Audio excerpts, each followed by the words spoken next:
Bueno, les doy la bienvenida a este evento, la teoría del caso en un arbitraje. Me permito presentarme, mi nombre es Micaela Ocio, soy una abogada peruana radicada en Madrid y en esta ocasión seré la moderadora de este webinar.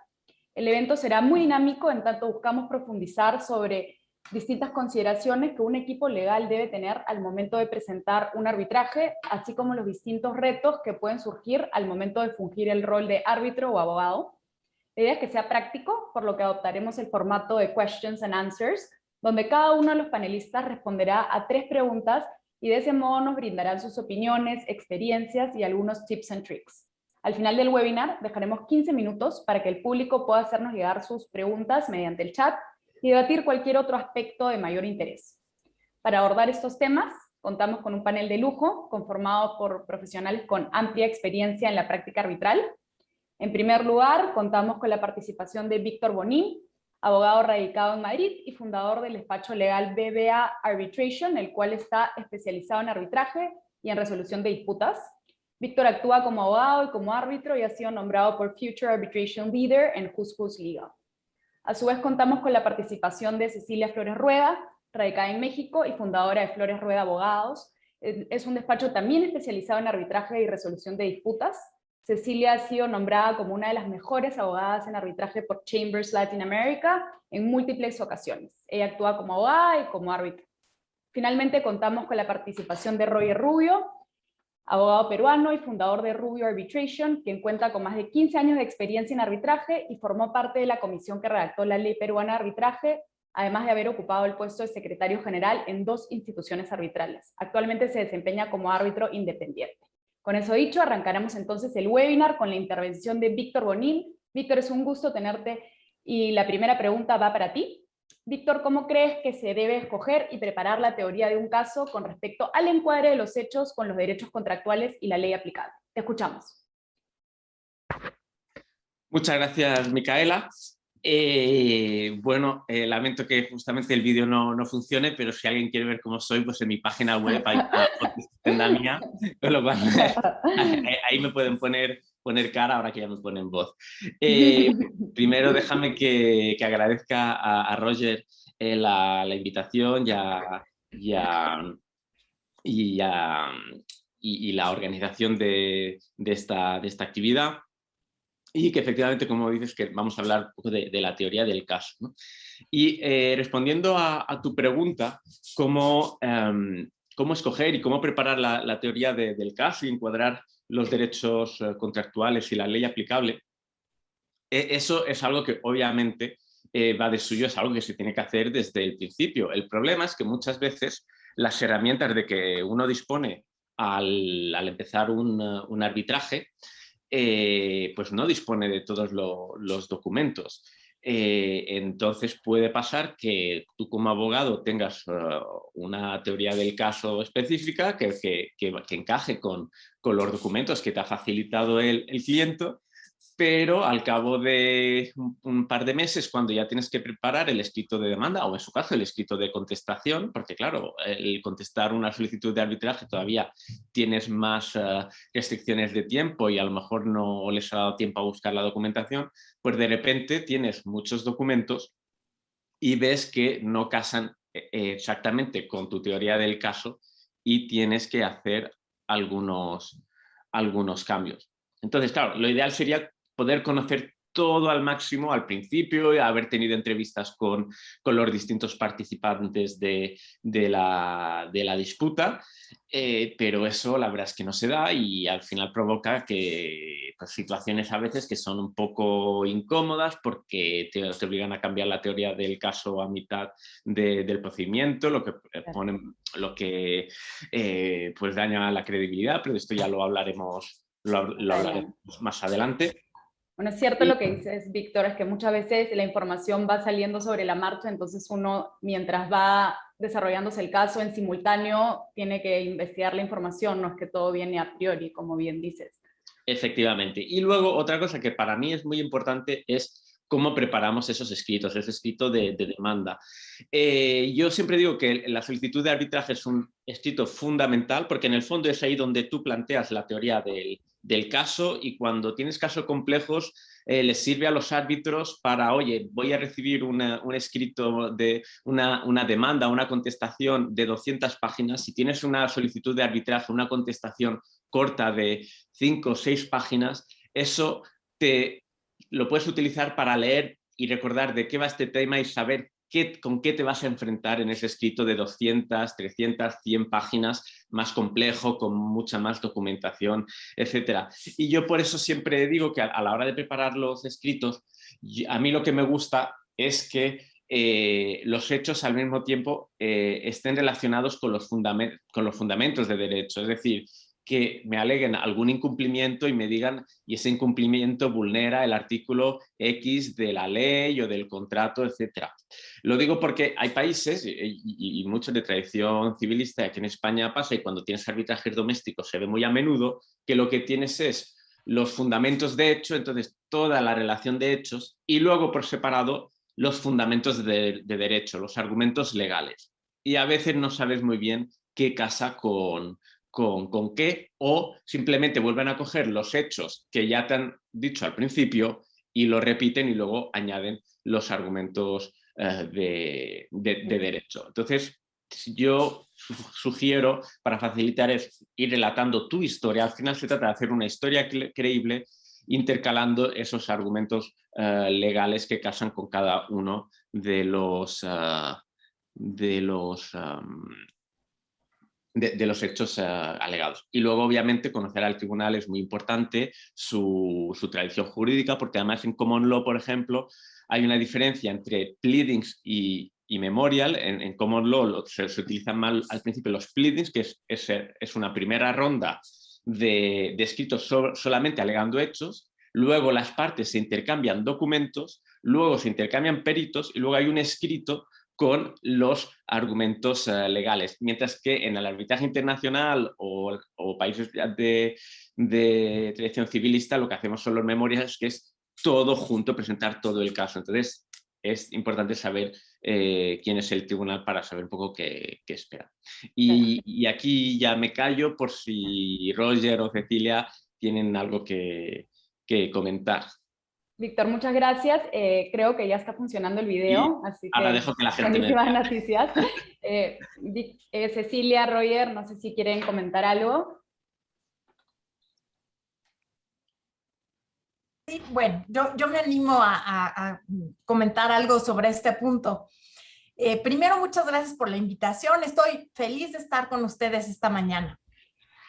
Bueno, como habían anticipado un poco, como se ha mencionado, la teoría del caso tiene que ser consistente de principio a fin.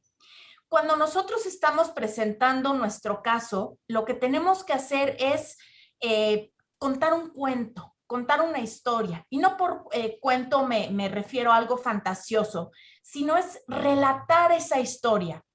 Es llevar al tribunal arbitral de la mano con esos sucesos que van a ir formando o que van a ir integrando la teoría del caso.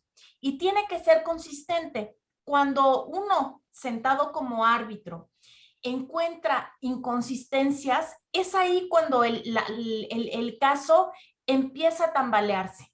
En la medida en la que nosotros como abogados y con ayuda de nuestros clientes, integrando todas las pruebas, los testimonios, los documentos, vamos armando esa historia a manera de un rompecabezas, cada pieza en su lugar, vamos a ir teniendo un caso fuerte. Y es muy importante que cuando estemos preparando nuestros memoriales, así vayamos relatando esa historia de modo que genere convicción. Muchas gracias, Cecilia, por tu intervención. Roger, no sé si quieres añadir. ¿Me permites añadir algo, hablando de este punto?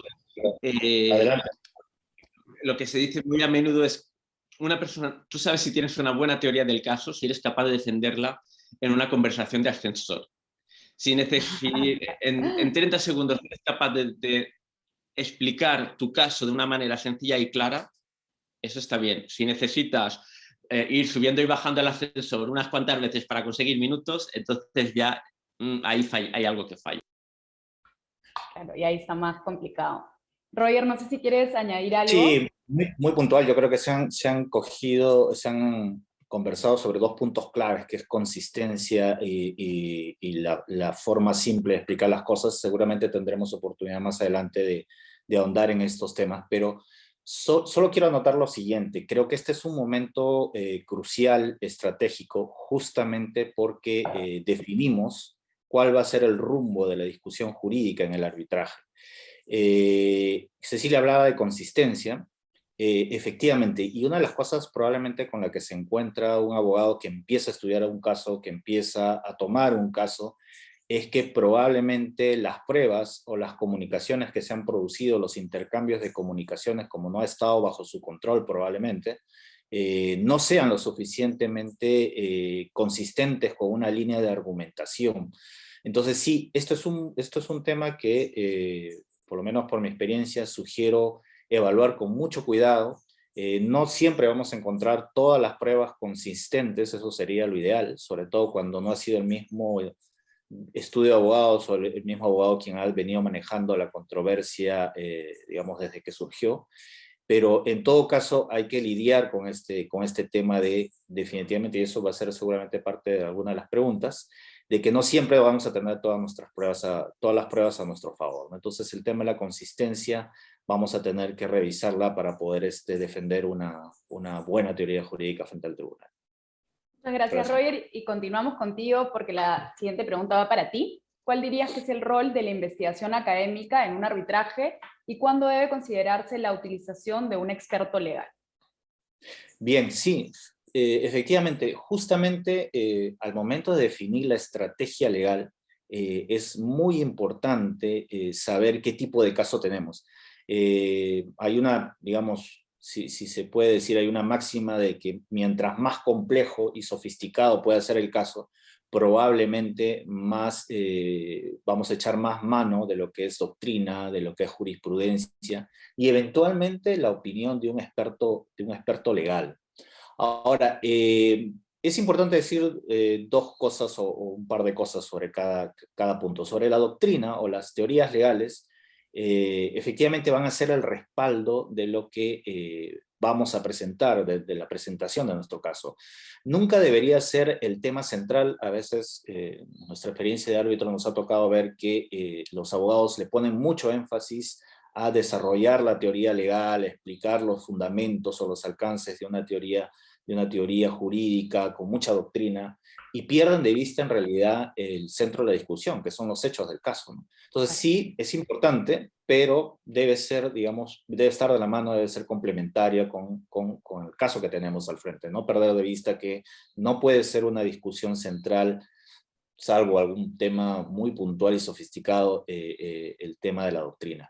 El uso de la jurisprudencia también probablemente en el tema de arbitraje de inversiones sea mucho más relevante, porque todos sabemos que los casos funcionan no como un stare decisis o propiamente como una jurisprudencia, sí son criterios que toman en cuenta los tribunales, sobre todo porque muchas de esas discusiones suelen repetirse, ¿no? Los estándares de protección tienen algunos alcances definidos por los tribunales arbitrales. Entonces, en arbitraje de inversiones sí es muy importante conocer la jurisprudencia.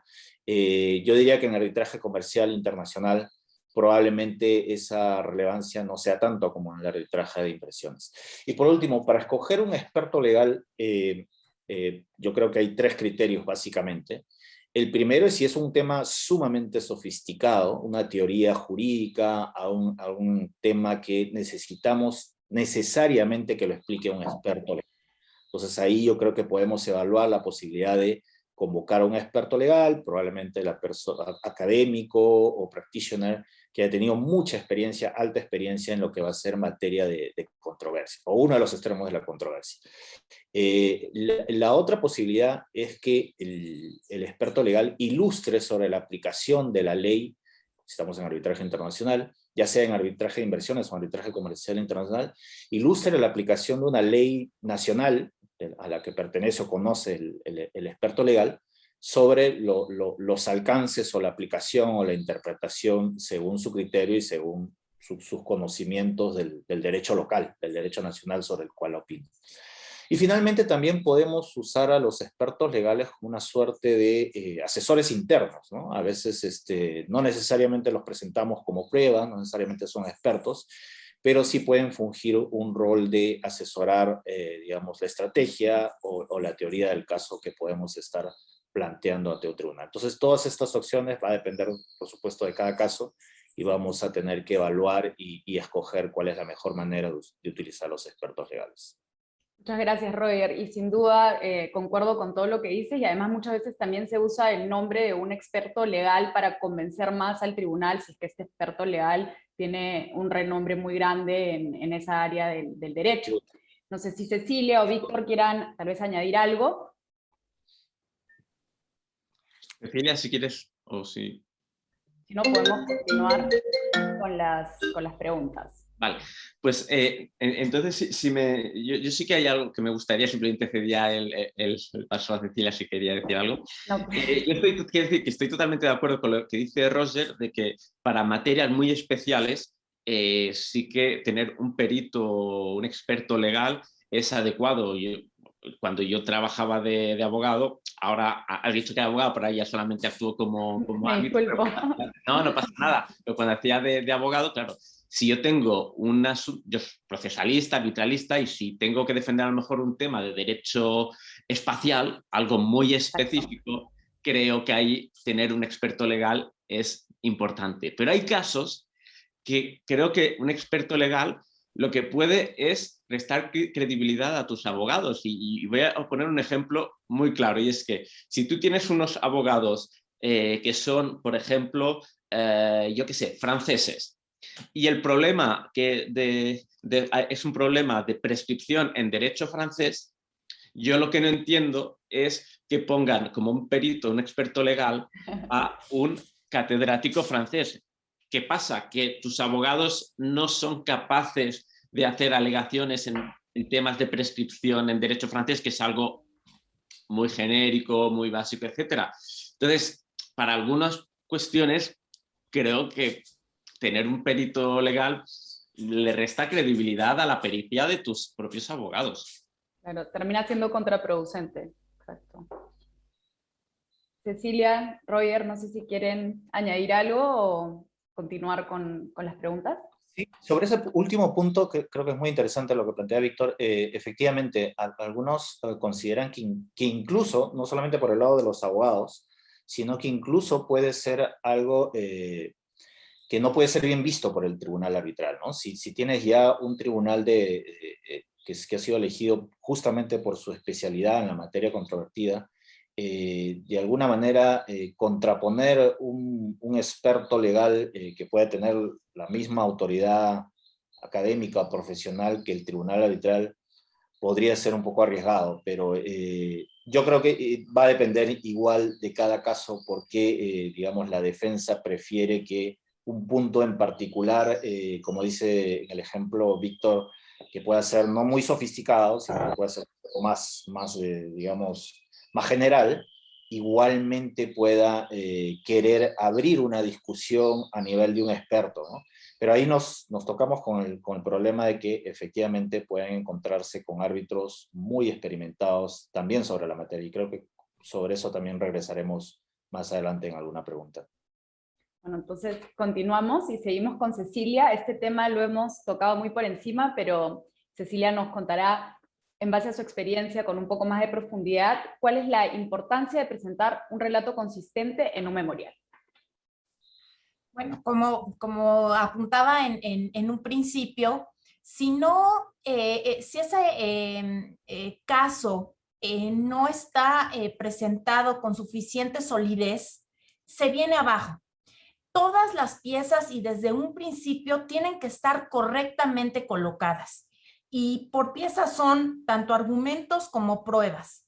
Hay que, cuando estamos preparando nuestro memorial escrito, debe ser consistente. De ahí que cuando estemos pues preparándonos para presentar el caso, tengamos, por ejemplo, si vamos a ofrecer una prueba testimonial, la tengamos, si vamos a presentar una pericial, también la tengamos, y que se vayan haciendo esos ajustes a la redacción del memorial, tomando en consideración esas pruebas que tenemos. De modo que, como decía, todo vaya encajando perfectamente para que tengamos un caso sólido que no tenga detalles. Que bueno, cuando estamos como abogados de parte, pues es difícil, no hay caso perfecto, no hay el caso que decimos, no, este cliente tenía todas las pruebas que necesité, no hubo ningún error y pues bueno, no hay caso perfecto, pero en la medida de lo posible, nosotros como abogados debemos de trabajar en generar ese convencimiento al tribunal con lo que tenemos. Muchas gracias, Cecilia, porque claro, incluso con lo que dices, el tribunal podría tener desconfianza si es que una de las partes cambia su argumento constantemente, ¿no? El tribunal se podría sentir desconfiado de los argumentos y de la veracidad de estos. No sé si Roger y Víctor quieren comentar algo más en base a sus experiencias. Víctor. Bueno, yo antes al principio ya he hablado un poco de esto, simplemente decir que lo que dice Cecilia es totalmente cierto y creo que hay que aprovechar la fase escrita para presentar ese relato convincente, porque, como dice Cecilia, no existe el caso perfecto con tus documentos que sostengan tu caso estupendamente, pero cuando tú escribes el papel, lo que se dice siempre, ¿no? El papel lo aguanta todo. Yeah. Entonces aprovecha ese momento porque cuando vengan los interrogatorios es donde van a venir los problemas. Bueno, por mi lado, yo sí, a base de mi experiencia como árbitro, sí he visto, he tenido oportunidad de ver muchos memoriales y probablemente algún par de tics o un par de cosas que me gustaría anotar es que es muy, muy, muy importante que el memorial esté muy bien redactado. ¿A qué me refiero? A veces caemos los abogados, o quizás los abogados de cierta práctica o de cierta región, en hacer párrafos muy largos que no llevan a ningún lado y perdemos de vista realmente lo que queremos expresar. Entonces, una buena recomendación, y esto también lo dicen los digamos, practitioners que tienen mucha experiencia en arbitraje internacional, es tratar de esquematizar muy bien cuál va a ser el desarrollo de tu memorial, poner títulos, poner subtítulos, numerar los párrafos y tratar de, en cada, digamos, cada ítem o cada subtítulo, tratar de cerrar con una buena conclusión, ¿no? A veces, como digo, incluso se ponen citas muy extensas, doctrinarias, que la verdad hacen perder el hilo de lo que el árbitro sigue para entender un poco los términos de la controversia. Otro asunto que quizás puede ser banal, pero igual se ve muy, muy seguido y puede ser un poco desagradable para los tribunales arbitrales, es el uso y abuso de los resaltados, ¿no? De las negritas, de los subrayados. Eso incluso lo he visto en laudos arbitrales, ¿no? Eso puede ser también poco hasta chocante para un tribunal arbitral, incluso yo diría que para la otra parte, ¿no? Porque subir el tamaño de la letra, poner en resaltados, no quiere decir que por eso un árbitro va a tomar más atención, ¿no? Yo creo que probablemente el árbitro esté dudando de si realmente tiene buenos argumentos, una parte que empieza a ser muchos resaltados, muchas negritas, muchos tamaños de letra diferentes para poder resaltar algo, cuando en realidad en un relato fluido debería ser tu argumento lo suficientemente convincente sin necesidad de usar los resaltados. Entonces, esos tics yo creo que sí es importante también tenerlos en cuenta al momento de redactar un memorial. Muchas gracias, Roger, y muchas gracias. Si me permito que Víctor ahí va por supuesto. Voy a por las negritas. No, a ver, estoy totalmente de acuerdo que si tienes un escrito que de repente en cada párrafo hay negritas, obviamente eso pierde todo valor. Pero si tienes un escrito largo, que hay una sección que por los motivos que sean es muy largo y hay algo que quieras asegurarte, probablemente sea más una tranquilidad psicológica propia de que el tribunal eso lo va a leer. Pero se trata de, yo creo que sí que puede tener un buen uso siempre que sea moderado y adecuado. Y recuerdo que había un abogado que lo que hacía era lo que ha dicho Roger, la conclusión, pero no al final, sino al principio de cada subsección y en negrita, eso sí. De modo que cuando te enfrentas a la subsección, el primer párrafo ya te resume claramente lo que va a venir luego. Y entonces tienes ahí todo como muy resumido, que luego puedes tomar de nuevo ese escrito y vas leyendo solamente los primeros párrafos y ya te viene todo otra vez a la mente. Sí, eso es muy recomendado, ¿eh? Empezar los primeros parágrafos justamente con la idea que quieres desarrollar. Yo creo que ahí estamos de acuerdo, es una muy buena técnica. Estructurarlo de una Aquí manera también organizada. quisiera agregar algo.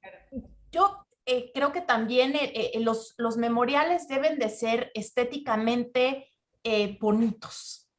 Cuando uno recibe un memorial que está con el mismo espaciado, un tamaño de letra apropiado, los títulos con negritas, una tabla de contenido, que está con un formato adecuado, se lee de manera más amigable, es más fácil que entre o que sea mejor entendido, mejor comprendido cuando tiene un buen formato. No es secundaria la cuestión del formato, también es algo importante. Y evitar las repeticiones. Si bien tiene que tener una estructura con un encabezado, una conclusión y obviamente en el cuerpo tener el desarrollo de la idea, el que repita al principio, en medio, al final, después y luego termina repitiendo, hace un enredo que hace el escrito incomprensible. Muchas gracias, Cecilia, te doy toda la razón. Además, el que sabe que su argumento está bien no lo tiene que repetir muchísimas veces. No sé si alguien más quiere añadir algo o pasamos a la segunda ronda de preguntas. Bueno, si me dejas simplemente hablar de fotos. Claro. En el escrito, fotos. Claro que sí. A veces alguna foto ayuda, ¿no? Y no tener que ir a buscar la foto en el anexo de documentos, que a lo mejor te hay 300 documentos, si la foto vale la pena ponerla en ese momento, yo creo que está bien ponerla por dos razones. Uno, está justo al lado de donde haces la alegación, con lo cual le ahorras al tribunal el ir a buscarlo y lo tienes ahí perfecto. Y segundo, si tienes un escrito de 200 páginas que tardas 5 o 6 minutos leyendo una página, y de repente hay una que con 2 minutos, como está la foto, la tienes leída, le dices, ¡ay, qué bien! Entonces, para bromear un poco. Este es un poco banal, es a título de broma, obviamente, pero a veces yo creo que está bien, bueno, en muchos casos, sobre todo de construcción, cuando te hablan de un defecto, te ponen la foto ahí para que ya lo visualices cuando vas a leer, pues, ese es el fallo de construcción, etcétera, y lo de las fotos, para que quede todavía más bonito, como dice Cecilia, es una buena idea. Roger, ¿quieres añadir algo más o continuamos? ¿Algo más sobre las fotos? De repente. Bueno, pasamos a la segunda ronda entonces de preguntas. La primera va para Víctor. Víctor, ¿cómo crees que se debe manejar la documentación y las pruebas que no favorecen a la presentación del caso? Puedes conversar de fotos también, pruebas. También. Las fotos al final son pruebas. Exacto. Y bueno, asumiendo que lo que he dicho al principio, que nunca existe el caso ideal en el que ya tengas todos los documentos al principio. Entonces, bueno, yo voy a ponerme en la situación de tengo que preparar un escrito de demanda o contestación con la documentación. La manera en la que vais a presentar la documentación yo creo que depende mucho del tipo de caso que tienes. Me explico. Muchas veces quizás lo que la lógica te pide es que hagas un escrito cronológico de los hechos, con lo cual los documentos son todos cronológicos, los correos electrónicos todos vienen por un orden cronológico. Y hay casos que se prestan muy bien a ello. Pero hay casos que no. Y vuelvo de nuevo a los casos de construcción donde puede haber conversaciones sobre un defecto que duran desde el año 2018 hasta el año 2020, luego hay otro defecto que duran desde el año 2019 hasta el año 2020 y se va solapando. Y las comunicaciones, pues unas tratan un defecto, otras tratan otro y otras tratan las dos. Claro, si lo haces de manera cronológica puede que te pierdas. Entonces yo creo que en esos casos, por ejemplo, es mejor agrupar las alegaciones y los documentos por distintos tipos de incumplimientos. Aquí, pues mira, hay un problema con el hormigón. Pues el problema del hormigón Llamada de número desconocido. se intentó solucionar de esta manera. Aquí hay un problema sobre, yo qué sé, la iluminación, pues se intentó solucionar de este problema. Es verdad que existe el peligro de que te repitas y que vayas remitiendo al tribunal varias veces a un mismo documento, porque en ese mismo documento se traten varios defectos. Pero desde el punto de vista de facilidad para el tribunal a la hora de entender, es mucho mejor, porque se trata de casos que al final van a tener que ir analizando defecto por defecto. Entonces, en función del caso, hay que pensar muy bien cómo presento los documentos. También creo que es algo muy importante el presentar un archivo, un documento. Lo de poner un archivo y todos los documentos seguidos, eso yo creo que es a evitar, porque no facilita el trabajo a la parte contraria ni al tribunal arbitral, y tampoco, y al final hay que hacer ese trabajo de separación. Y luego, en cuanto a los documentos adversos, aquí cada uno tiene su estrategia, pero yo creo que si tú sabes que hay un documento que te puede hacer daño y que la otra parte lo va a presentar, preséntalo tú aprovechando que tienes otros documentos, que estás contando tú la historia, para poder poner ese documento en contexto de la manera que a ti te interesa.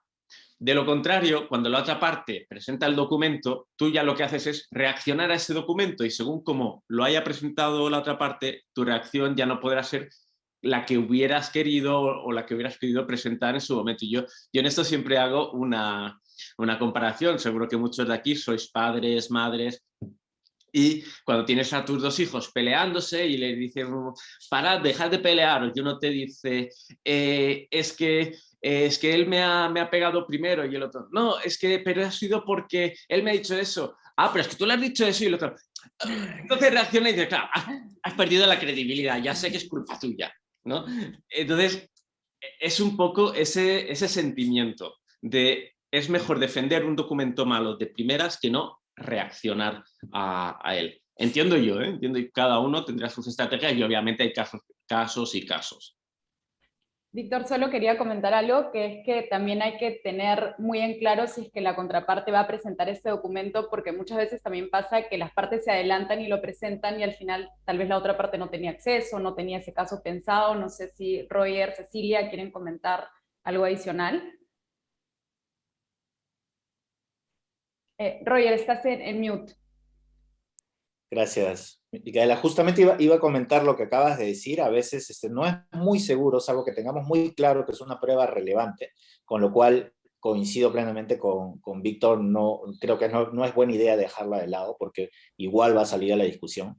Pero pueden haber pruebas que probablemente por alguna razón pasan desapercibidas, o en la teoría del caso de la otra parte no sea muy relevante y quizás no la presente. O probablemente nosotros le estemos dando un mayor valor del que realmente pueda tener o pueda estar sopesando la otra parte.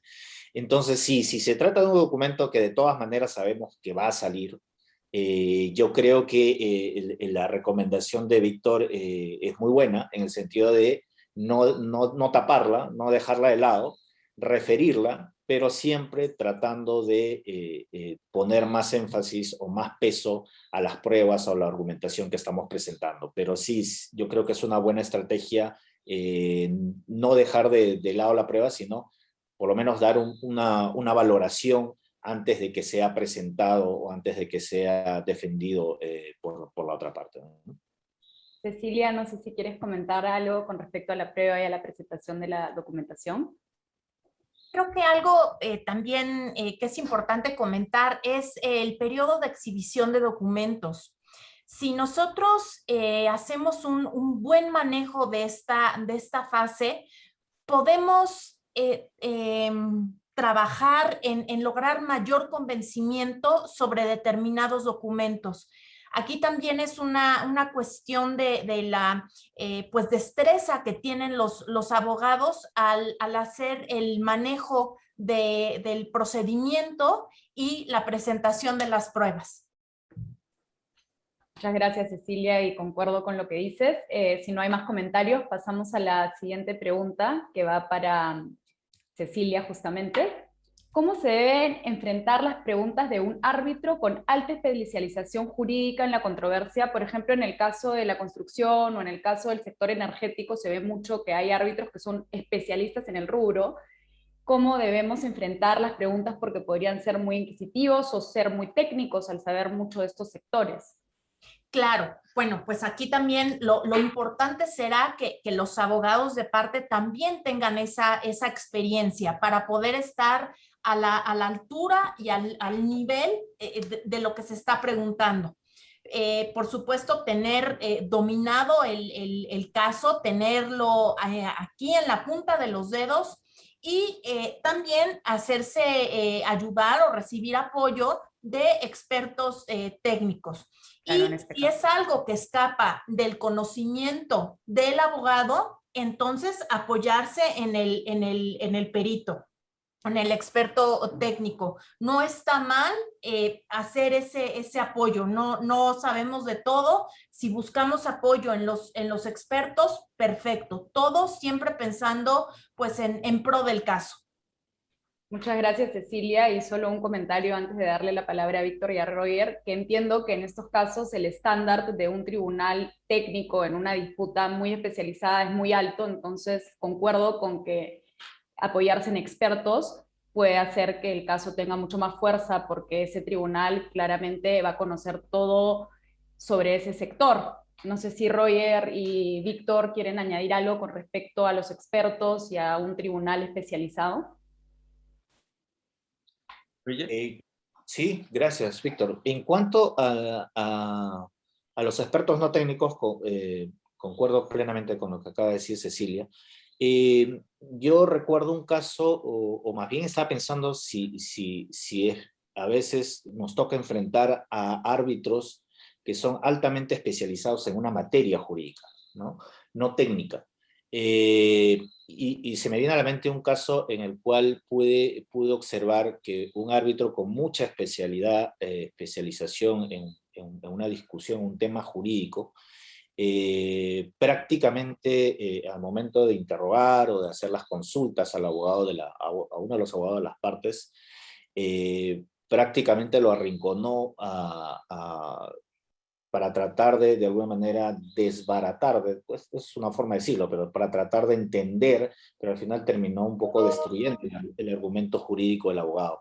Al punto que el abogado dijo, bueno, al final de las preguntas, dijo, bueno, esta es nuestra posición, ¿no? Entonces, una reflexión sobre eso. Yo creo que los tribunales al momento de hacer las preguntas pueden tener alta especialidad jurídica, probablemente mayor experiencia, incluso académica y profesional, que los abogados que están defendiendo un caso en particular. Pero creo que hay un límite, ¿no? Yo creo que lo que tiene que hacer un árbitro es, digamos, tratar de entender cuál es la posición o la teoría del caso que está defendiendo el árbitro, perdón, el abogado de la parte, concretamente, y quizás tratar de absolver o disipar las dudas que pueda tener en relación a la aplicación de la norma o la interpretación del contrato. Pero no es un cross-examination como vi en esta experiencia que les cuento, no es un cross-examination en materia jurídica del tribunal arbitral hacia el abogado, ¿no? Pero sí el tribunal tiene todo el derecho de hacer todas las preguntas, de entender la posición jurídica que defiende un abogado y de contrastarlo con su propia lectura de la ley o de las cláusulas del contrato, ¿no? Por el lado de los abogados, creo que efectivamente siempre podemos tener al frente a un tribunal muy experimentado. De hecho, si tenemos la posibilidad de designar a los árbitros, vamos a poner a los árbitros que son expertos en las materias, que conocen muy bien, que tienen experiencia. Y entonces, tener muy claro que el árbitro o el tribunal arbitral efectivamente puede haber visto mucho más casos en los que se ha aplicado de los que nosotros tenemos. Entonces hay que tener también mucha prudencia al momento de defender una posición, puntualmente cuando estamos ya en la audiencia, en la estación de preguntas del tribunal arbitral, ¿no? No dejar de lado la consistencia que hemos sostenido durante el intercambio de escritos o durante la exposición oral, pero respetar mucho las preguntas o la posición que pueda tener un tribunal arbitral, sobre todo si es un árbitro que tiene mucha experiencia en la materia jurídica que se está discutiendo. Pero sí, yo creo que en este tema, sobre todo cuando es árbitros altamente especializados en una materia jurídica, yo creo que hay que andar con mucho cuidado por el lado no solamente de los abogados, y también por el lado del propio árbitro, del propio tribunal, al momento de hacer las preguntas a los abogados. Muchas gracias, Roger. Víctor, creo que querías añadir algo. Sí, yo quiero decir que estoy totalmente de acuerdo, y lo que ha dicho Cecilia, de que, claro, al estar en igualdad de condiciones, pues puede hacer que las cosas se compliquen. Pero claro, muchas veces lo que decís, el tribunal arbitral, o hay un árbitro que está muy especializado, y los abogados no, porque es que hoy en día estar defendiendo un caso de derecho marítimo, al día siguiente un caso de derecho de constitución, etc. Entonces, ¿cuál es la mejor manera para enfrentarse a un árbitro? Pues la obvia, mucho estudio del caso. Porque yo creo que no hay nada peor que el árbitro te formule una pregunta y tú digas, pues no sé, debería mirarlo, consultarlo, voy a tratar esta cuestión en mi escrito de conclusiones porque ahora... A veces puede pasar, obviamente no pueden saber de todo, pero Una mala cuando impresión. esa respuesta se da en varias ocasiones en la misma audiencia, o sea, si pasa una no pasa nada, porque obviamente, pues, entonces ya da un poco más de cosa, ¿no? De nuevo pierde algo de credibilidad.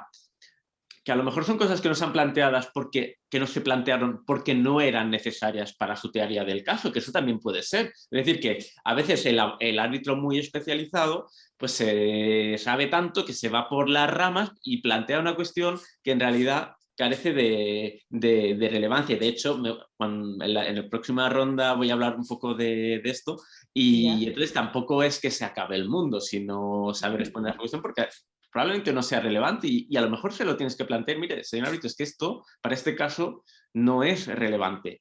Y ahí ya finalmente se plantea la cuestión que muchas veces decimos, hombre, yo quiero arbitraje porque así puedo nombrar a un árbitro que es especialista en la materia, pero es que muchas veces los abogados lo que quieren evitar es tener un árbitro que sea especialista en la materia, precisamente para evitar este tipo de situaciones y tener un mayor control del caso. No, concuerdo absolutamente contigo, Víctor, y con Cecilia y con Roger. No sé si queremos continuar tocando este tema o pasamos a la siguiente pregunta, que es para Roger y está un poco relacionada con todo lo que hemos ya discutido. Continuamos entonces. Roger, esta pregunta va para ti. ¿Es posible variar la teoría de un caso arbitral durante el desarrollo de un arbitraje, que además muchas veces no es ni siquiera una opción, sino que surge por nuevas pruebas o por lo que fuese?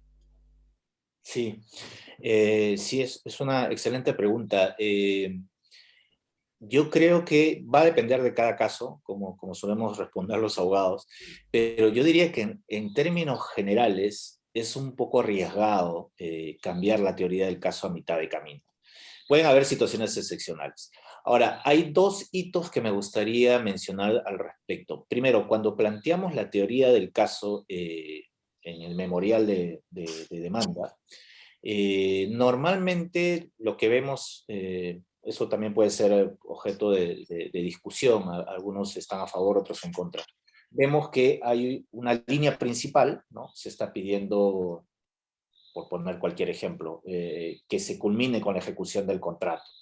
Pero luego hay otra línea alternativa, por decirlo de alguna manera, en términos generales, que dice, bueno, si no se ampara esta pretensión, vamos a pedir indemnización por daños y perjuicios. Entonces, el abogado tiene la posibilidad de plantear, no es bueno abusar de esto, hay mucha gente que abusa, se critica mucho también en los practitioners que a veces te presentan, por más compleja que sea una controversia, te presentan a veces 20 pretensiones, ¿no? Mientras más centrada esté la discusión, las pretensiones es mucho mejor. Pero siempre tenemos la posibilidad de poner, digamos, algunas pretensiones o reclamaciones alternativas. Entonces, ahí estamos jugando con teorías alternas del caso, ¿no? Siempre vamos a tener una línea principal, pero siempre vamos a argumentar o decimos, bueno, si no se ampara esto, queremos tener esta otra discusión. Entonces, sí hay la posibilidad de manejar de alguna manera un segundo escenario, tercer escenario eventualmente. También tenemos siempre la posibilidad de modificar nuestra demanda o de ampliar nuestra demanda. Eso también está reconocido en todos los reglamentos, en todas las leyes. Ahora, y aquí viene el matiz, ¿cuánto podemos variar? Y debido a qué razones nos pueden llevar a cambiar a modificar la demanda.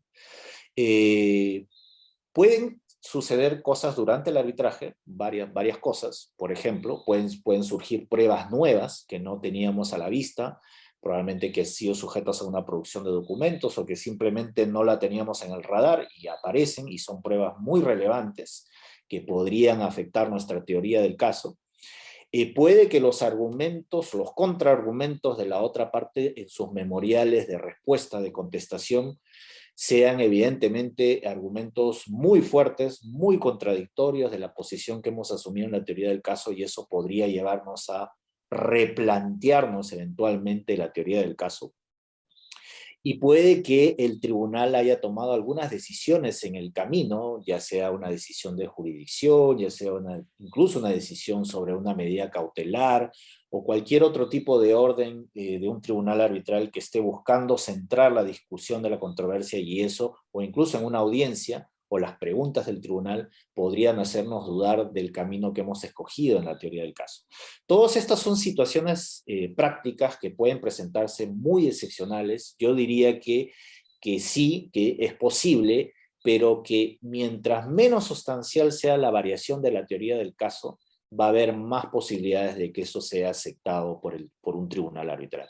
Mientras la variación de la teoría del caso sea más sustancial, va a ser mucho más difícil porque vamos a perder credibilidad frente a un tribunal arbitral, vamos a tener o tendríamos que reencaminar todas nuestras pruebas y eso puede ser un problema, un camino muy, muy riesgoso, muy tortuoso. Solo termino diciendo que vi un caso en el cual se varió la teoría del caso durante la audiencia porque se había producido el cambio de un abogado. Claro, esto podría justificar de alguna manera decir qué es lo que dijo el abogado, ¿no? Bueno, yo estoy tomando este caso y, bueno, esta es nuestra posición, etcétera, etcétera. Pero igual no debemos perder de vista que lo ya presentado en el arbitraje, las actuaciones de esa parte, independientemente de que haya cambiado de representación, ya han surtido algún efecto. Entonces, no es suficiente el cambio de abogado para poder justificar un cambio en la teoría del caso. Yo creo que eso siempre va a ser un riesgo y de nuevo es algo que deben sopesar bien los abogados al momento de evaluarlo. Muchas gracias, Roger. Además, en relación a lo que has comentado, también dependerá en qué momento procesal se hace esta variación, porque de repente ya toda la teoría permeó en el árbitro y es imposible cambiarlo. No sé. Las pruebas también probablemente Cecilia, ya se desprobaron. ¿Qué opinan sobre esto? Si quieren comentar. Bueno, pues si me permites, yo estoy totalmente de acuerdo con Roger, es decir, intentar evitar cambiar la teoría del caso. Uno puede sustentarse con alternativas y esto es muy, muy lícito porque es verdad que a veces no todo es blanco o negro, hay una escala de grises que te permiten esas alternativas. Y si no queda más remedio que cambiar la teoría del caso, yo creo que eso debe ser algo extremo y tiene que estar muy, muy justificado. porque lo que decía Roger es cierto.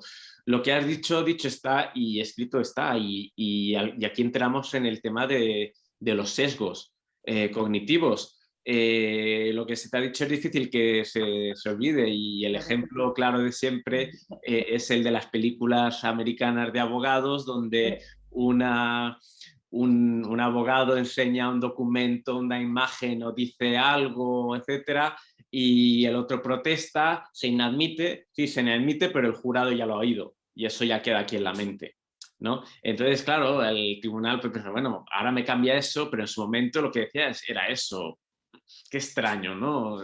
Entonces, pierde credibilidad la anterior teoría del caso y pierde credibilidad la nueva teoría del caso. Entonces, yo creo que tiene que ser casos excepcionales y que realmente lo justifiquen, no porque te veas que vas a perder, sino porque, mira, es que ha salido lo que dice Roger, un documento nuevo o algo, y entonces, claro, dice, esto yo no lo conocía, pues entonces mi caso cambia, pero justificado, no porque piensa, estoy perdiendo, pues entonces tengo que cambiar mi caso, ¿no? Entonces, yo creo que será peor, ser consistente, pero es cuando cambia el abogado, por ejemplo, porque puede pensar, mira, es que el abogado anterior había hecho un análisis incorrecto, por ejemplo, claro. o no se había planteado la posibilidad de que la reclamación estuviera prescrita, y porque no se lo planteó y es que está prescrita. Entonces, claro, y ahí hay variaciones de la teoría del caso que están justificadas, y entonces sí. Claro, y que son inevitables. Cecilia, no sé si quisieras comentar algo al respecto o quisieras que continuemos con la ronda de preguntas. Pues en realidad coincido con Roger y con Víctor. No tendría nada más que agregar, Micaela. Gracias. No, muchas gracias a todos. Entonces, continuamos. Esta va para Víctor. ¿Cómo es que los árbitros valoran la teoría del caso propuesta por las partes y qué elementos dirías que los árbitros toman en cuenta con mayor frecuencia? Pues, bueno, aquí yo vuelvo un poco a los inicios, la cuestión de la consistencia y lo que he dicho al principio de que el papel lo aguanta todo. Entonces, yo creo que la valoración de los árbitros depende de tener una buena historia, un buen cuento, como decía Cecilia, pero con documentos. Es decir, si tú a mí me planteas una demanda o una contestación redonda, perfecta, pero solamente con muy pocos documentos relevantes, y aquí vuelvo otra vez a la cuestión de los documentos. Muchas veces las partes, en su caso, hay 4 documentos y el resto son documentos de relleno que son totalmente innecesarios. Un ejemplo, la parte demandada es Air France. Air France es una aerolínea que se dedica a tal, y te ponen prueba número 1, documento de qué es el objeto social de Air France, etc. Y dices, a ver, todo el mundo conocemos qué es Air France, no es necesario. Y tienes muchos documentos de este tipo que son totalmente innecesarios. Y lo único que hacen es ensuciar ese cuento. Entonces, lo que es importantísimo es que tengas una historia, pero que además esté bien soportada por documentos o por una prueba testifical. Si no, pues mal. Y si luego hay argumentos contradictorios, que yo me he encontrado casos en los que en un mismo memorial hay documentos que probablemente lo han trabajado personas del mismo equipo pero diferentes, y luego no ha habido un trabajo de coordinación, y dices, pero esto es contradictorio con esto. Entonces, eso se tiene muy en cuenta, porque entonces aquí hay algo que falla. Y luego, en lo que son las testificales, pues claro, ahí es donde entran un poco las preguntas que los árbitros tienen. Pueden formular a los testigos, como decía Roger, o a las partes para clarificar algunos puntos de sus escritos. Y yo creo que las respuestas que obtienen ahí son muy importantes, porque te están demostrando qué es lo que les interesa a ellos, y las partes tienen que atender a esas preguntas para que les abra una lucecita roja, porque yo siempre digo, hay básicamente 4 tipos de preguntas. Están las relevantes, que además son relevantes porque es de la teoría del caso, de la estrategia. Es decir, si te formulan una pregunta de este tipo, plantéate que a lo mejor el árbitro no ha acabado de entender tu estrategia, tu teoría del caso, entonces aprovecha ese momento para para recuperar el tiempo perdido y explicar qué es lo que pretendes. Luego hay las preguntas que son, digamos, accesorias, no son de la estrategia completa de la teoría del caso, pero que también tienen su importancia, como podría ser, oye, mira, yo no entiendo por qué usted ha utilizado esta metodología para evaluar los daños, o por qué esta y no esta otra. Bueno, esos son, digamos, son importantes, pero accesorias porque no van a lo que es el corazón de tu caso. Luego, están las que yo digo que son las preguntas de relleno, que eso se pueden ver muchas veces cuando el árbitro pregunta mucho a una parte porque no entiende su caso, pero voy a hacer alguna pregunta a la otra parte también para que parezca que hay un poco de igualdad, ¿no? Que no estoy intentando ayudar a una ni a la otra. Claro, lo que pasa es que tú nunca vas a saber si esa es de relleno o se formula de verdad porque no entiende esa cuestión. Y luego ya entramos en las preguntas, digamos, de apoyo, que son las que en un mundo ideal tampoco deberían existir, que son las de el árbitro que funciona de abogado por la parte que lo ha designado, y si esa parte ha cometido algún error o tal, pues intenta con su pregunta reconducir la postura de la parte que lo ha designado o destrozar la posición de la parte contraria. No es tanto una cuestión de aclaración de cosas que no entiendo para que me ayuden a resolver, sino, digamos, ya un poco más invasivas, por decirlo de algún modo. Y las partes tienen que tener en cuenta el tipo de preguntas que se hacen, porque en función de eso, a ver cómo gestionan luego en las conclusiones todo lo que se les ha preguntado. Muchas gracias, Víctor. No sé si Cecilia o Roger quieren añadir algo. Seguimos. Cecilia creo que está en mute, no sé. Adelante, nada que Adelante, comentar. bueno, seguimos entonces. ¿He sido muy claro o no he sido nada claro? Ha sido muy claro y se me ha quedado en la cabeza las preguntas con agenda que no deberían existir, pero que sí existen, que tienen como objetivo hacer ver bien a una de las partes o ver mal a la otra. Sí, es cierto. Bueno, seguimos con Roger. Roger, ¿cuál crees que es la importancia de una presentación efectiva en las audiencias? ¿Y cuáles dirías que son los skills que más contribuyen a lograr que la argumentación sea más convincente, ya sean advocacy skills, soft skills? De acuerdo.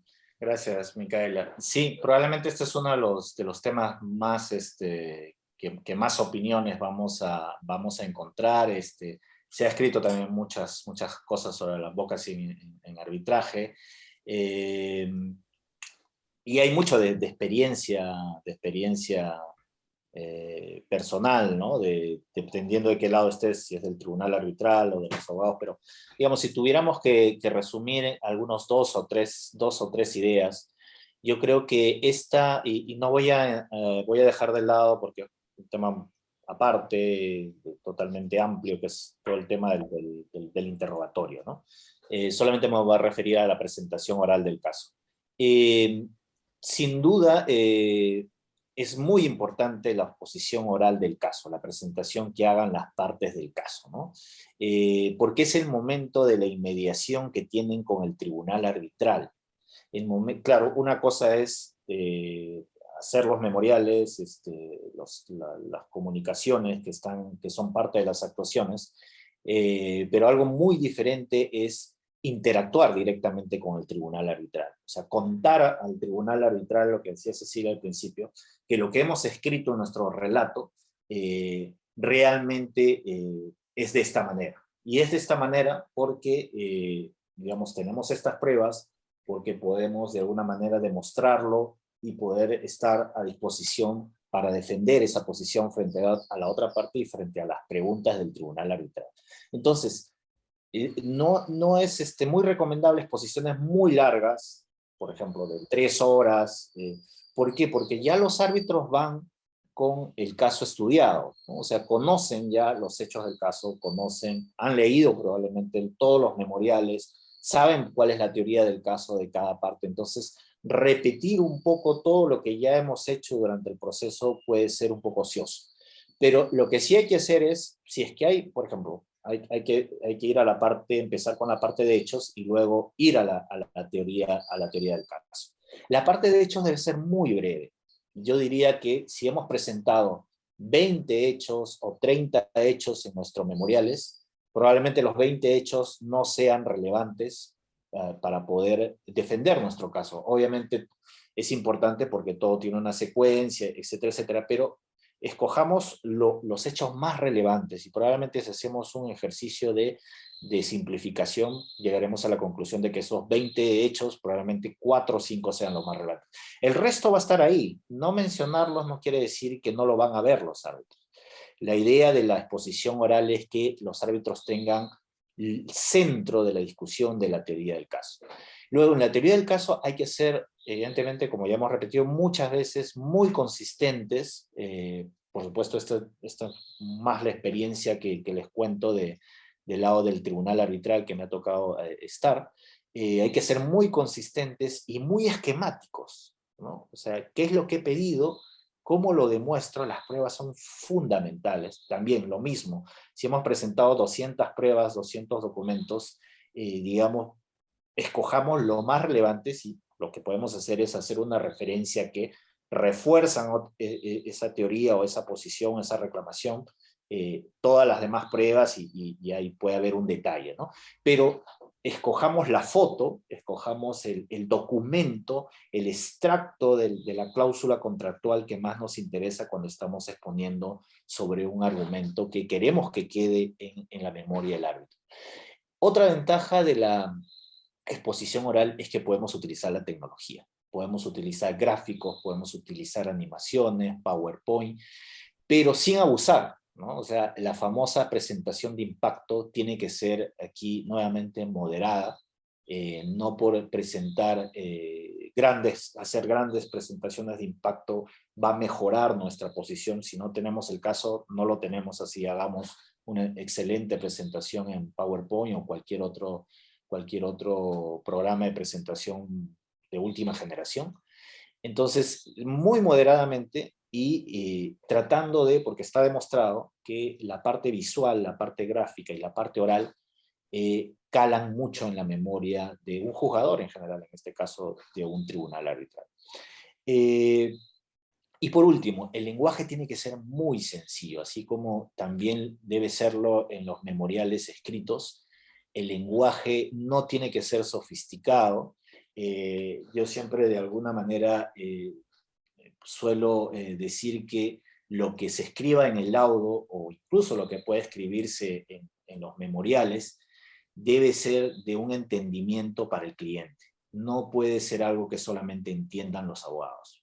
Más allá de que pueden haber cosas muy especializadas, ¿no? O muy técnicas, que debe ser algo muy puntual, pero en términos generales el lenguaje tiene que ser accesible, lo que han llamado algunos en una corriente el plain, ¿no? Muy plano, muy sencillo, muy neutral, lo cual no quiere decir que no tenga que ser algo profundo, ¿no? O realmente algo complejo.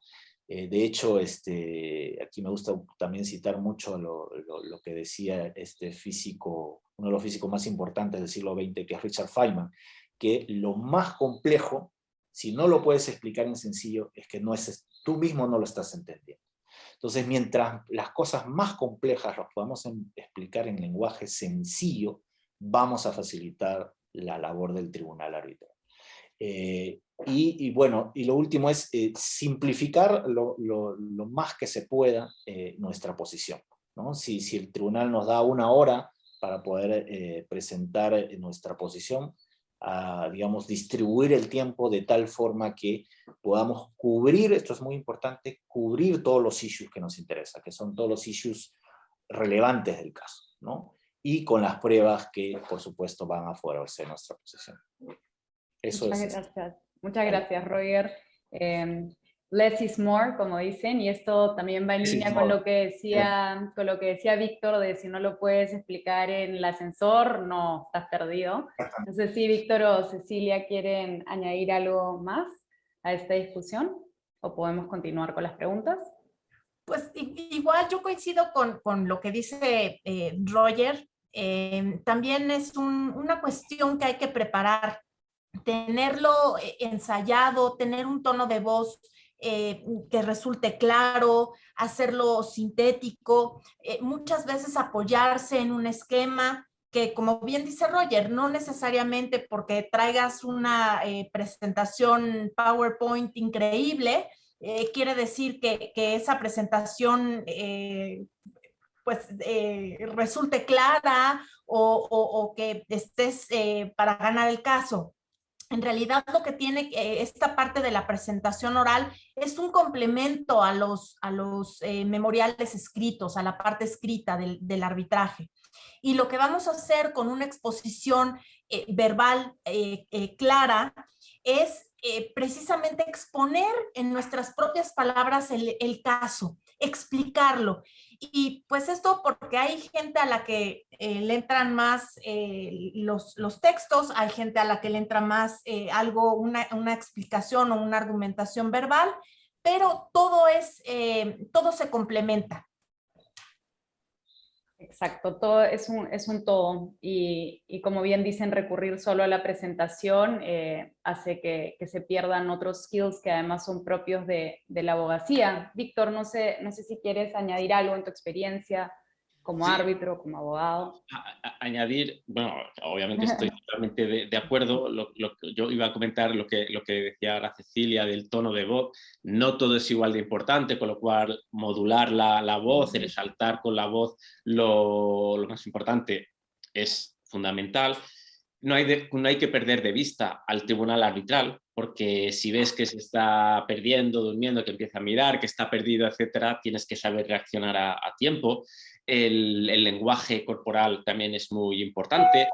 No solo ir mirando al tribunal arbitral, también ir mirando las reacciones de la parte contraria, porque ahora quizás es un poco más complicado con las audiencias virtuales, pero cuando los tienes enfrente, pues ayuda.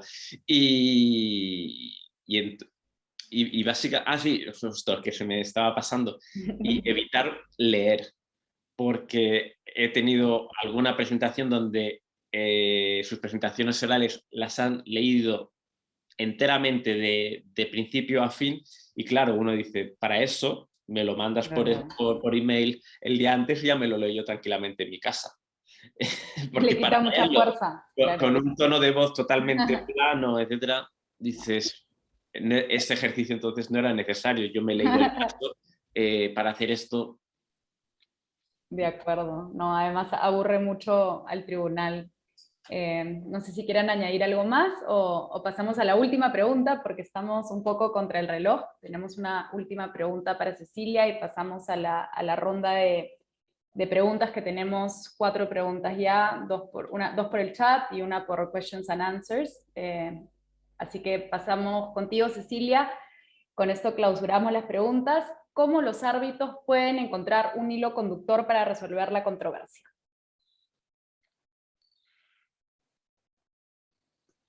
En realidad, quienes le van a dar el hilo conductor son las partes. Las partes, al momento en el que están presentando su caso, le van a dar ese hilo al tribunal arbitral. Es así como un tapete con varios hilos que está tejido el tapete, y uno de esos hilos, las partes, o los abogados, al momento de presentar el caso, lo que van a hacer es decirle qué hilo tomar, qué hebra jalar para que se vaya deshaciendo esa alfombra o ese tapete y puedan ir entendiendo el caso y que el tribunal arbitral tome ese hilo, tome esa hebra y vaya abordando en el laudo. Eso es bien importante y es la labor de los abogados de hacerlo para el tribunal arbitral. Cuando uno como árbitro encuentra que es un nudo, una maraña, pues va a ser muy difícil encontrar de dónde y va a tratar el tribunal arbitral de desenmarañar, de desenredar esa gran bola de estambre o de tejido, de hilo, para tomar el caso. Entonces, en la medida en la que los abogados de parte le presenten al tribunal arbitral el caso lo mejor posible, pues será más fácil para el tribunal arbitral escribir su laudo y atender qué es lo que las partes quieren. Muchas veces uno como árbitro se encuentra con esa gran labor de los abogados no hicieron un buen trabajo, sus memoriales no son claros, sus pretensiones tampoco lo son, y pues tiene el tribunal arbitral que hacer un gran esfuerzo para ir dilucidando el caso. Concuerdo totalmente, Cecilia, y creo lo mismo, que las partes le van haciendo el camino al árbitro para que el árbitro pueda tomarlo de un lado a otro, si es que el memorial y las audiencias y las presentaciones están bien hechas, ¿no? Si el camino está totalmente entreverado, es muy difícil que el árbitro pueda atender las cuestiones de cualquiera de las partes. No sé si Roger o Víctor quieren comentar algo más con respecto al hilo conductor que debe tomar un árbitro y que toma en cuenta, que lo dirige para un lado o para el otro. Sí, muy brevemente. Por mi lado, sí, me encanta la metáfora que usó Cecilia. Efectivamente, los insumos, la hebra, de donde puede coger el tribunal arbitral, la tiene que ser proporcionada por las partes. Ahora, en este punto es fundamental, creo, la audiencia, o más aún el cierre de la audiencia, ¿no? La etapa de conclusiones, de la presentación de conclusiones, que puede ser dentro del periodo de audiencia o no.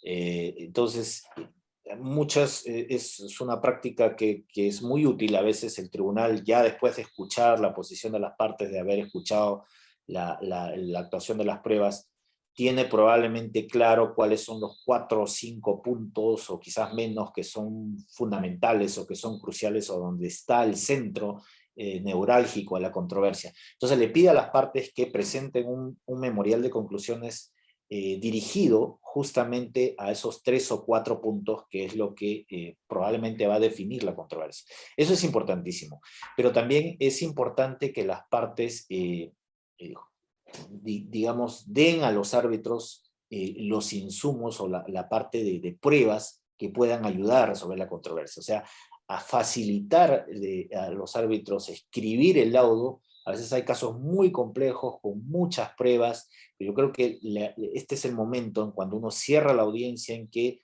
finalmente los árbitros con las partes definen cuáles son las 3 o 4 cuestiones que van a ser en materia de un memorial de conclusión, y ahí es donde se debe presentar, no las 200 pruebas que ya se presentó en un momento inicial, sino decir puntualmente estas son las 10 o 12 o 15 pruebas que son relevantes para resolver el centro o el meollo de la discusión. Gracias, Micaela. No, de nada. Roger, Víctor, no sé si quieres añadir algo.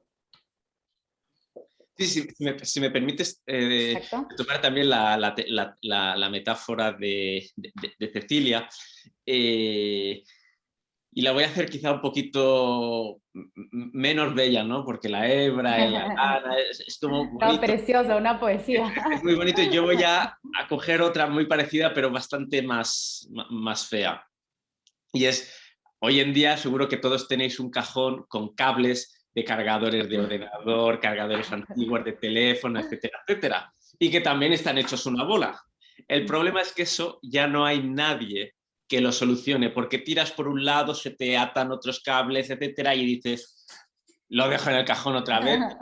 Eso no hay manera.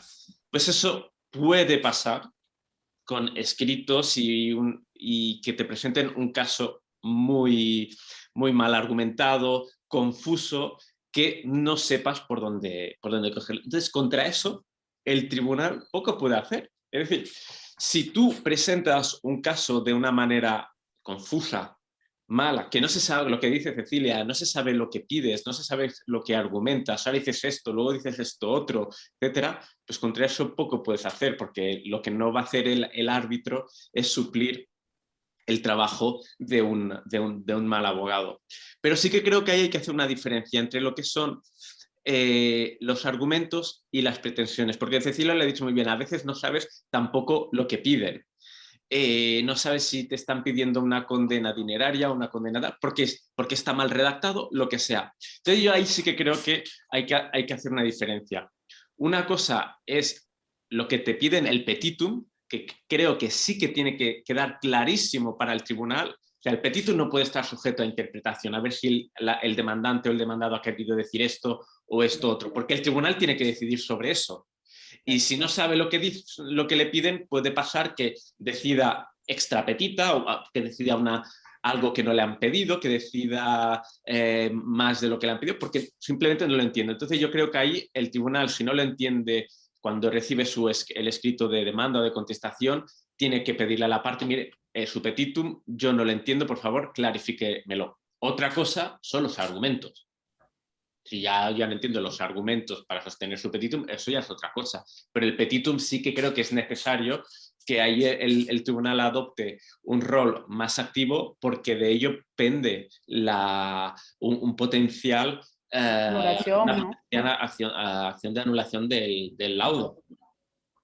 Claro, totalmente, totalmente. Y ahí el mismo tribunal se arriesga si es que no entiende. Claro, es decir, yo no petitum. puedo decir, mira, es que usted me ha dicho, pongamos un caso en que hay múltiples partes y dice, no, que se condenen a la demandada B, cuando a lo mejor quería decir la demandada Claro. C, y el tribunal puede presumirlo porque por cómo se ha argumentado antes, donde dice demandada B, debería decir demandada C.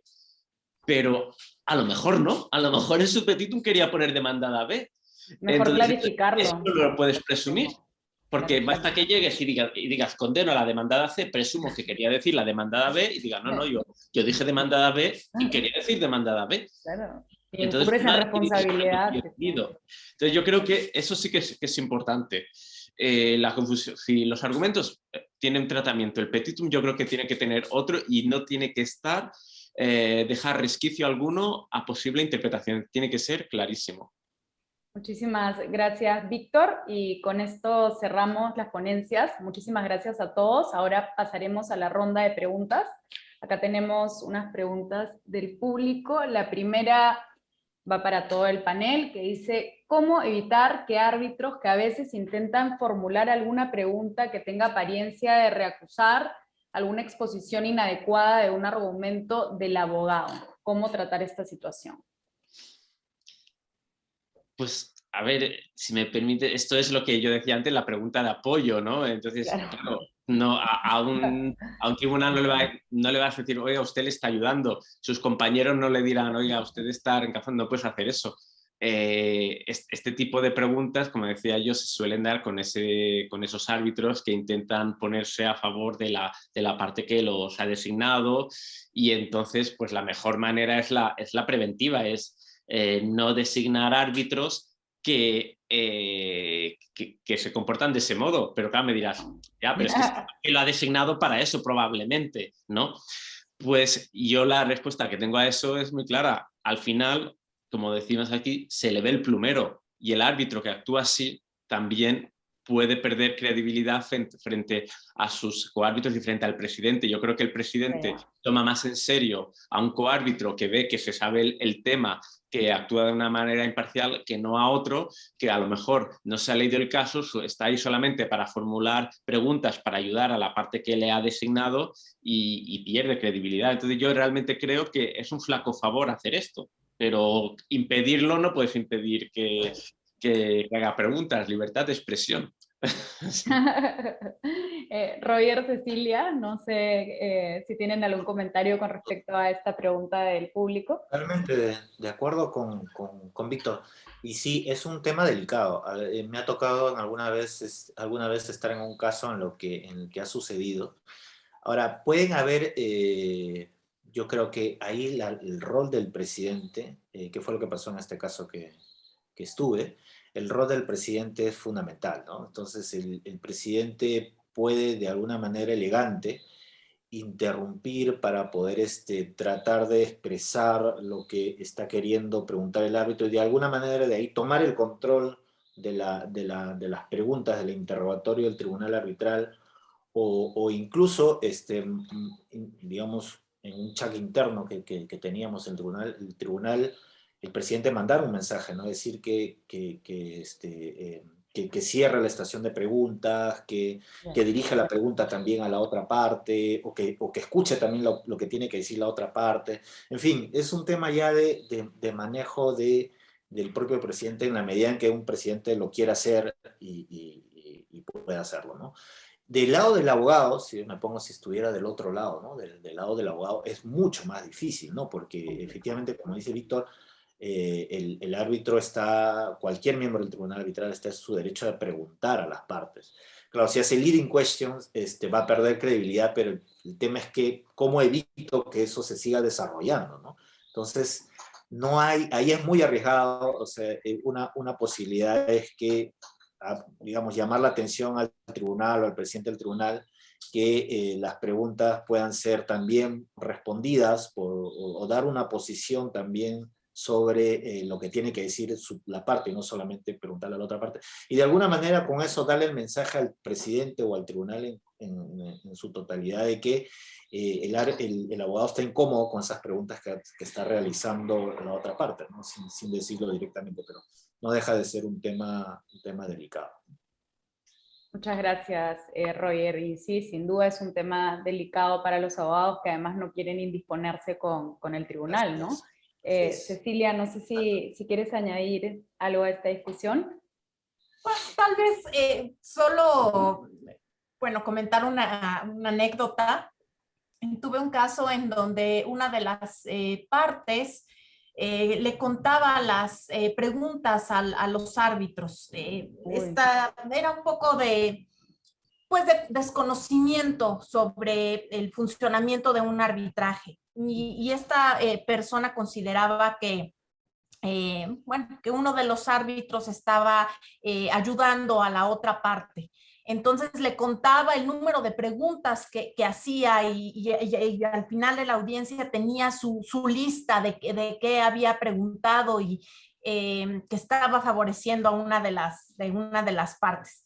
Creo que como cuando somos árbitros tenemos que ser cuidadosos con las preguntas que formulamos, pero tampoco por eso preguntar lo que queremos preguntar de modo que se aclaren nuestras dudas o obtengamos de las partes lo que queremos conocer, lo que queremos saber, esos detalles del caso que no han quedado claros. Muchísimas gracias, Cecilia. Totalmente de acuerdo. Y vamos a pasar a la última pregunta, que es una pregunta comentario antes de cerrar el webinar, que estamos un poco pasados de tiempo. Nos ponen del público que lamentablemente hay árbitros que mediante su pregunta nos revelan una falta de estudio del caso y esto se ve repetido en varias oportunidades. Y no solamente respecto a árbitros desconocidos, sino también respecto a árbitros muy conocidos, cómo tratar esto, cómo deberían las partes abordar una situación así, ¿no? Porque además están jugando mucho en estos casos.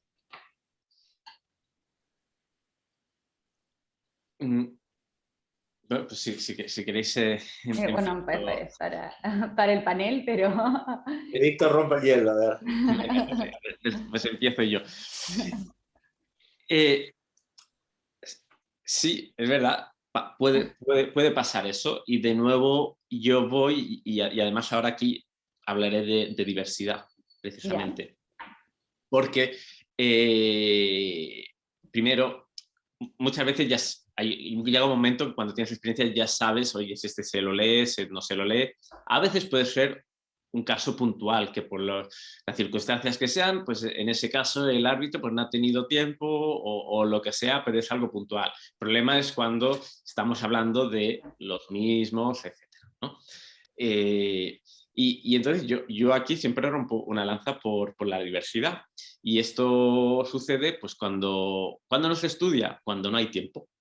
Y cuando no hay tiempo, pues claro, si las partes se empeñan en designar siempre a los mismos árbitros, pues obviamente llegará un momento que el tiempo no les sea suficiente, porque además son casos complejos, etcétera, etcétera, ¿no?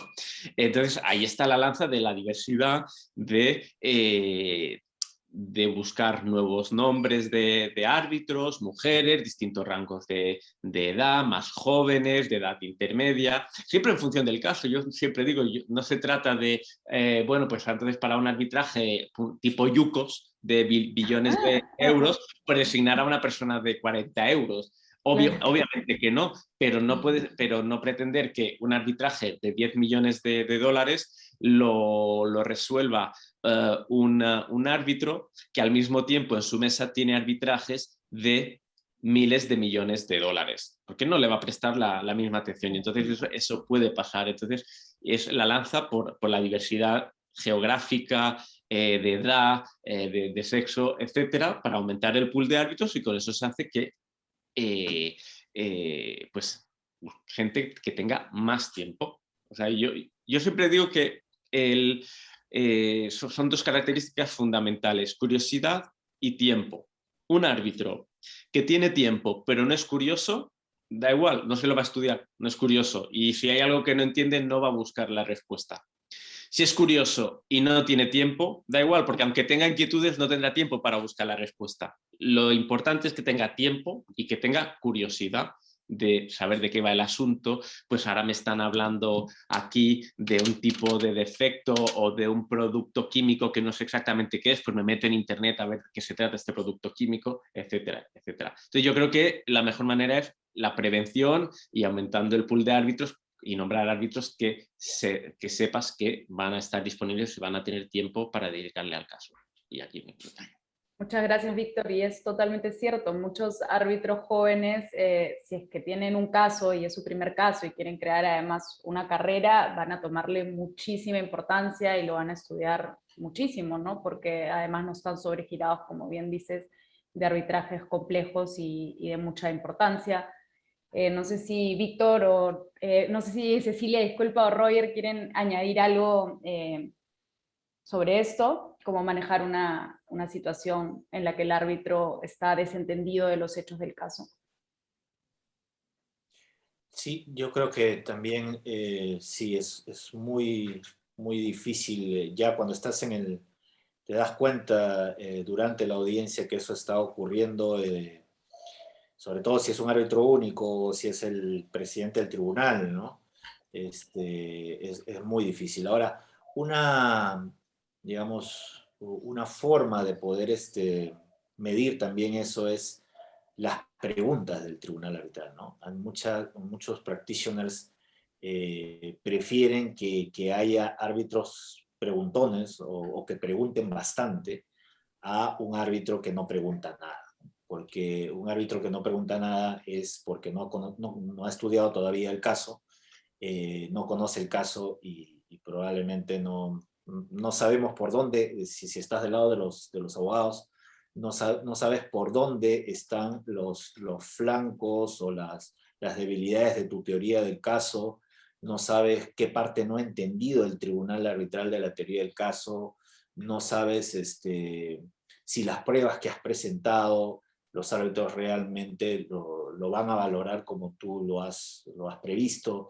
Entonces, un tribunal que no pregunta o un árbitro que no pregunta puede ser un poco peligroso, ¿no? Porque es un poco ir a ciegas, ¿no? Lo usual es que así como los abogados presentan el caso y están a disposición de los árbitros para responder a todas las preguntas, para debatir con la otra parte, con los peritos, etc., los árbitros también deban ser proactivos, ¿no? Al momento de preguntar, al momento que es el momento realmente la interacción con las partes de absolver todas las dudas, ¿no? Pero si hay un árbitro que no ha estudiado el caso, por alguna razón va a ser muy difícil y es complicado, ¿no? Yo diría que poco o nada se puede hacer el abogado, solamente esperar que el árbitro revise los términos de la audiencia, si en la audiencia hubieron pruebas que se actuaron, vuelva a leer los documentos y que pueda redactar un buen laudo. Por otro lado, perdón, porque se me olvidó comentar que creo que es un error presumir directamente que por la pregunta el árbitro no se ha estudiado el caso. Porque eso es siempre ver la paja en el ojo ajeno. Pero a lo mejor, y aquí vuelvo a la presentación que yo hacía de preguntas relevantes sobre la teoría del caso, es que a lo mejor esa pregunta se debe a que tú no has presentado bien el caso y lo ha leído y no ha entendido nada. Ya, Y claro. entonces hay que preocuparse. A veces será que no se lo ha estudiado, pero puede ser que el abogado tenga sea el origen de esa pregunta, el problema. De repente para el abogado la pregunta es obvia, pero la ha planteado tan confusamente que el árbitro simplemente no le entiende. Cecilia, no sé si nos quieres comentar algo. El tiempo nos gana, así que podemos finalizar con tu comentario. No, ya, en aras del tiempo, los comentarios de Roger y Víctor han sido muy buenos y no tengo nada más que agregar. Bueno, Roger, Cecilia, Víctor, les agradezco por sus interesantes participaciones. Ha sido un gusto compartir este webinar con ustedes. Muchísimas gracias y muchas gracias al público por acompañarnos y por sus comentarios y preguntas tan interesantes. Ya nos vemos en la próxima ocasión. Muchísimas gracias. Muchas gracias. Micaela. Gracias a todos. Muchas Que estén gracias bien. a ustedes. Gracias. Un gusto. Hasta luego. Listo. Nos vemos. Adiós.